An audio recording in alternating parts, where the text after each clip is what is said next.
Hey y'all. Hey, do you keep a wish list for all the pens that you kind of seen and maybe you've seen reviews of, or you've seen at a pen show or in a store or on a website that you really kind of want to get? I do. I literally keep a wish list, and I just printed it out just before sitting down to record. And so here we go. This is actually some of what are on my wish list, and they're pens that I've seen over the past several years that look really interesting to me. As a matter of fact, what we're going to do right now, I'm going to grab a pen, and I am going to cross one of them off. Oh, let's see. This one right here. The Pilot Falcon.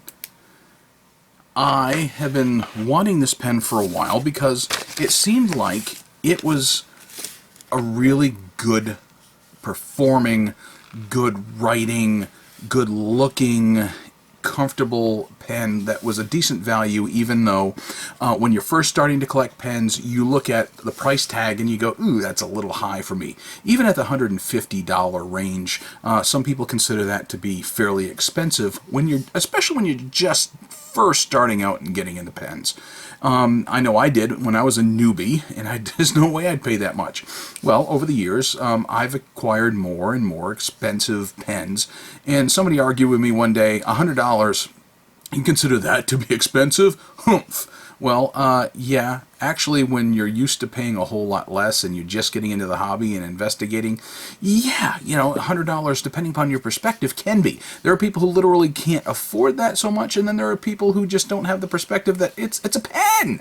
I mean, why would I want to spend that much money on a pen? Well, I can tell you I've spent a lot more than that on pens, but this one here, the Pilot Falcon, I saw this one for sale on AntiqueDigger.com. I've told you about him quite a bit. By the way, he is now a Pilot dealer, so if you want to see what he has in stock, or if you want to special order something, AntiqueDigger.com, and be sure to use checkout code TROY, T-R-O-Y, to get your discount when shopping at that site. I take my own advice, and I use discount codes on that site.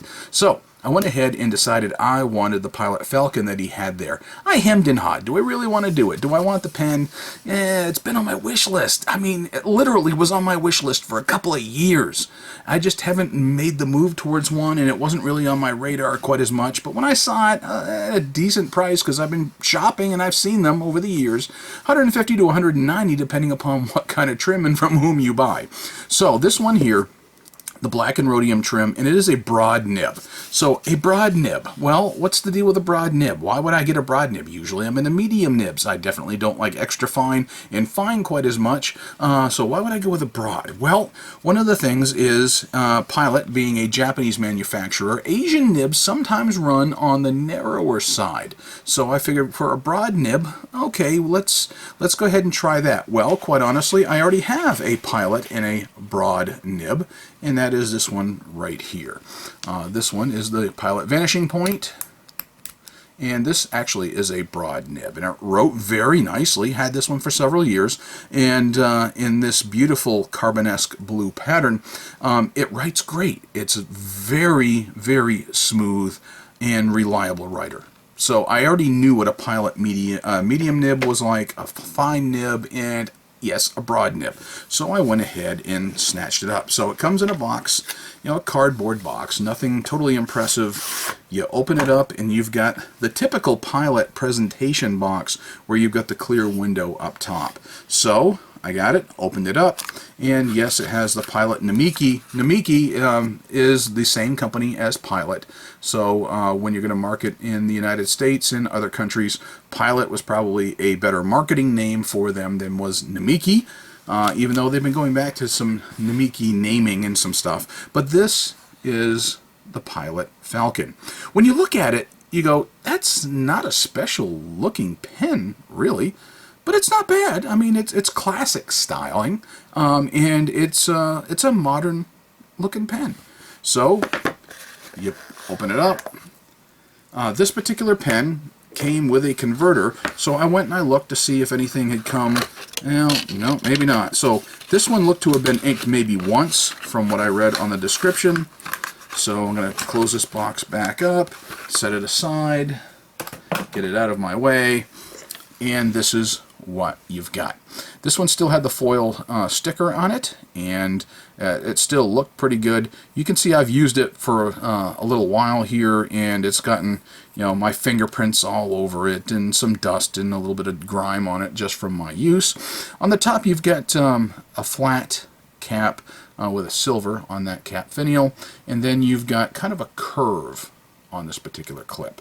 So it's a nice little metal clip. It's sturdy and it's fairly functional. And then you've got the nice rhodium trim on that cap band. I'll show you some more of that as well. And then you taper down some of the classic styling down to a nice little, almost like a bevel rather than a taper here on the end, to a flat black knob looking thing, especially is kind of what it looks like to me. But that's what you've got, you know, a nice little silver trim there. It is a screw top. You open her up, and the cap actually is weightier than you'd think, and I think most of that's because of that clip, but it is actually a little weightier than it looks. But when you open it up, you've got that nice resin body, resin cap. When you hear resin, plastic, it is a type of plastic. And then you've got this neat looking nib. This particular nib, I mean, look, it actually almost reminds me of a beak. Maybe that's why they call it the Falcon. I'm not totally sure. But this particular pen's been around for a while. As a matter of fact, if you look, you can find YouTube videos from 5 and 6 years ago that different reviewers have been doing. And now I finally added one to my collection, so it's my turn. So here you've got a nice smooth grip section. For those who don't like smooth grip sections, you may not like it, but it's not tapered too harshly. It's not bad at all. And then you've got the rhodium trim ring down here at the end. You get another rhodium trim ring right there at where the barrel and the section separate.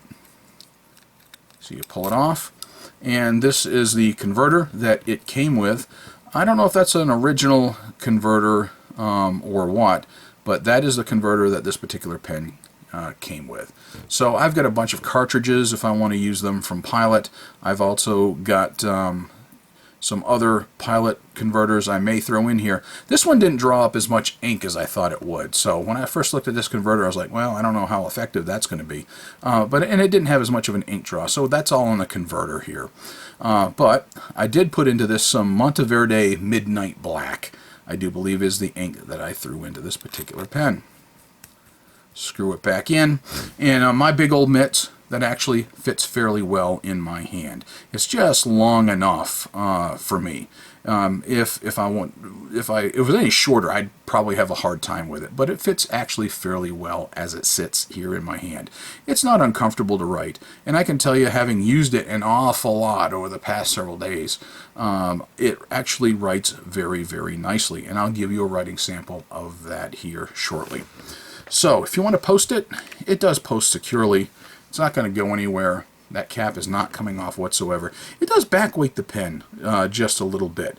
I'd say it throws it off balance just a wee little bit, in my opinion. But here's the deal. It's a stylish pen. It's a good looking pen. It's nothing special. I mean, it's not anything that makes you go wow. It doesn't have the wow factor to it until you go to write with it. That's where the wow factor to me came in when you wrote with it, because like I said, I already knew what a nice, good, smooth Pilot Namiki broad nib felt like, and it wrote exactly as expected for me. So how is it compared to some other pens? Well, let's go ahead and put this baby right here. Here's some other pens that are, some of which are a little more ubiquitous than others, but this is a Sheaffer 100. You can see that, you know, it's not far off in the overall length. The Sheaffer 100 being more of a metal pen, lacquered metal. It's a little heavier. You got the Waterman Karen right here. You can see that the Karen is actually a little longer, just a girth-wise, it's not too dissimilar, although the Waterman feels more slender in the hand for some reason, just the way it's styled. Here's the other thing. I'll show you this one here. A Noodler's Ahab. Why did I throw that in? Number one, a lot of people own Noodler's Ahabs. Here's what I'm going to tell you about the nib. When you're looking at modern pens that flex, Noodler's Ahab was designed to have a flexible nib. If you like flex nibs, and I know I haven't shown you how to write with this thing yet, this is going to come as close to a flexible nib as you can get. Now, I don't believe this was designed as a flex nib. What I do believe it was designed as is a nib that flexes more than ordinary nibs do with a 14 karat beautiful nib that it's got. Alright, so you look over here, you've got another Pilot right next to it. Just about everybody owns a Metropolitan. So I think it's some kind of YouTube law that you have to have a Pilot Metropolitan in amongst your pen demonstration for size comparison. And then another Pilot over here, like I showed you a little earlier. This is the Vanishing Point.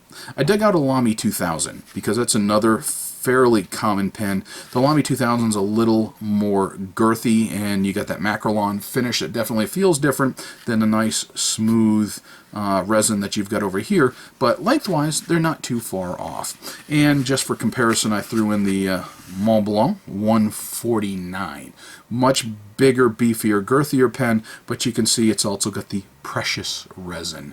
But just for size comparison between these two, you can definitely tell that this is a lot smaller, but it's also a lot less money. But I can tell you, I liked how this writes better than how this writes.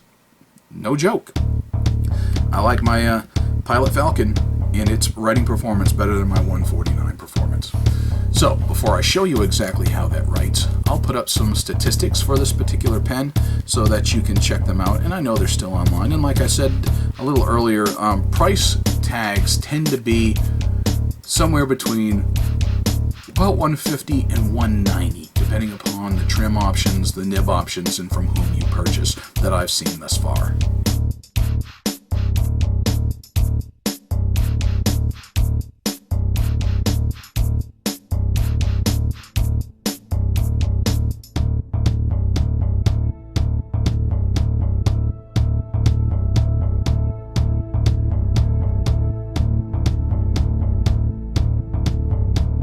Now that I have out my trusty pad and my Pilot Falcon, let me show you how this pen that was formerly on my wish list doth perform. I'm going to go ahead and cap it just for grins, and I'm going to go ahead and put this nib to paper. I really like the different shape on that nib. I mean, that is just, to me, a really neat looking nib. So I like the design. I just like to look at it, much less write with it. So let's go ahead. A Pilot Namiki Falcon. So this is a nice 14K nib. This one is a broad nib. And you can really see that it puts on a lot of ink. This is a very wet writer, and it definitely performs well. It is very smooth. You can hear just a little bit of feedback as I'm writing with it, but it can just glide across the page. It can lay down a good amount of ink for you. It can be a good wet writer. Now, I was talking to you about it's not really meant to be a flex nib, but is a nib that flexes better than most nibs. And that's basically from what I've read and from what I've experienced. But let's see what you can get out of it for a good flex. See, it's not really meant to be a flex nib, but see, you're actually getting a good amount of flex out of it. And you're getting some good line variation, even though it's a broad nib. You're not going to get a tremendous amount of line variation because, like I said, it wasn't meant to be a flex nib, albeit it doth flex some. And you got a broad nib, so you're already starting out with a wide line, and you can see it does get a little bit wider, but like I said, not meant to be a wide or a broad nib that is a flex nib. And you can see it does have a good amount of spring to that nib. I put into this some Monteverde Midnight Black. It keeps up everything I've done with it.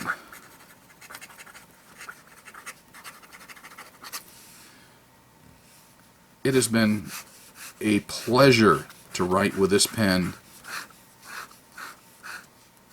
the past several days that I've had it. You know, usually I do my pen of the day. This has been my pen of the day for the past several days, and I thoroughly enjoyed it. So, AntiqueDigger.com, check out his other stuff there. I mean, support a local business. Well, he's online, so it's not really local unless you're in Florida. But small business guy who has been good to me, and I try to give him as much business as I can when I'm searching for pens. And if I see a bargain, you know, like I said, not a huge bargain on this one, but you add in the discount code that I used, I got a good price on it. I cannot complain about the price. I've seen what other sellers have been offering these pens for, and this was right in line, if not a little bit less than others. So I said, let's go ahead and get it. Let's cross another one off from my wish list.